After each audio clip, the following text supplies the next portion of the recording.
দার্জিলিংয়ে চিড়িয়াখানা। হ্যাঁ, আজকে আমি আপনাদেরকে ঘুরিয়ে দেখাবো দার্জিলিংয়ের চিড়িয়াখানা। আপনি ফ্যামিলি নিয়ে দার্জিলিংয়ে ঘুরতে এসছেন আর সাথে ছোট ছোট বাচ্চাও আছে, তাই আপনি সবাইকে নিয়ে চলে আসুন চিড়িয়াখানা দেখাতে। দার্জিলিংয়ে তো এলেন, কিন্তু জুতে কিভাবে আসবেন, টিকিট প্রাইসই বা কত, আর ভিতরে কী কী জীবজন্তু দেখার আছে, সমস্ত কিছু জানতে হলে ভিডিওটি শেষ পর্যন্ত দেখতে থাকুন। চিড়িয়াখানাতে পৌঁছেই দেখলাম বাইরে প্রচণ্ড ভিড়, আর ভিড় ঠেলে ঠেলে প্রথমেই কেটে নিলাম টিকিট। টিকিট প্রাইস নিয়েছে 110 টাকা করে পার হেড। আমরা 5 জন ছিলাম, তাই 550 টাকা দিয়ে টিকিট কেটে নিলাম। এরপরে আমরা ভিতরে প্রবেশ করলাম, আর ভিতরে প্রবেশ করে প্রথমেই রয়েছে লিস্ট দেওয়া কোন দিকে কোন জীবজন্তু আছে। আমরা প্রথমে শুরু করলাম পাখি দিয়ে। তো চলুন আপনাদেরকে ঘুরিয়ে দেখায় পাখিদের রাজ্য।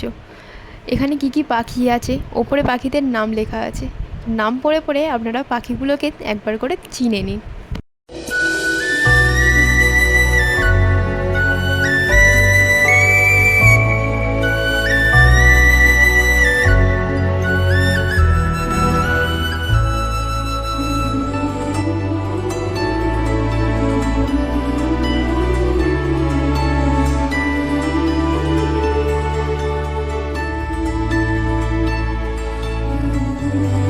পাখি দেখা শেষ করে এবার আমরা চলে এলাম মাছেদের দেশে।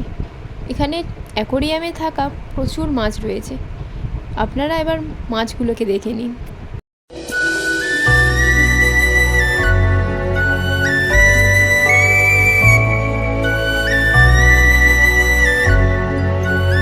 এখন আমি আপনাদেরকে নিয়ে চলে এসেছি চিড়িয়াখানায় কী কী পশু রয়েছে সেই পশুগুলোকে দেখাতে।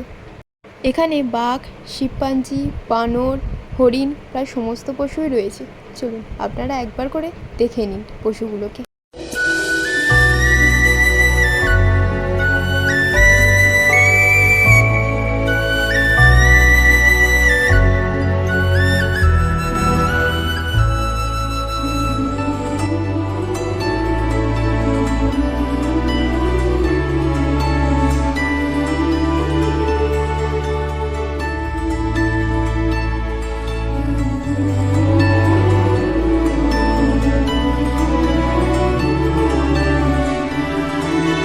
চিড়িয়াখানার প্রধান আকর্ষণীয় প্রাণী হলো বাঘ, আর এখানকার বাঘ মামা তো তার নাদুস নুদুস চেহারা নিয়ে পায়চারি করেই যাচ্ছিল। এটা ছাড়াও এখানে আরও 2-3টে বাঘ ছিল, তো আপনারা বাঘগুলোকে দেখে নিন। দার্জিলিংয়ের চিড়িয়াখানার পার্ট 1 ভিডিও এখানেই শেষ করছি, নিয়ে আসছি পার্ট 2 ভিডিও মিউজিয়াম নিয়ে। সাথে থাকবেন আর ভিডিওটি কেমন লাগলো জানাবেন।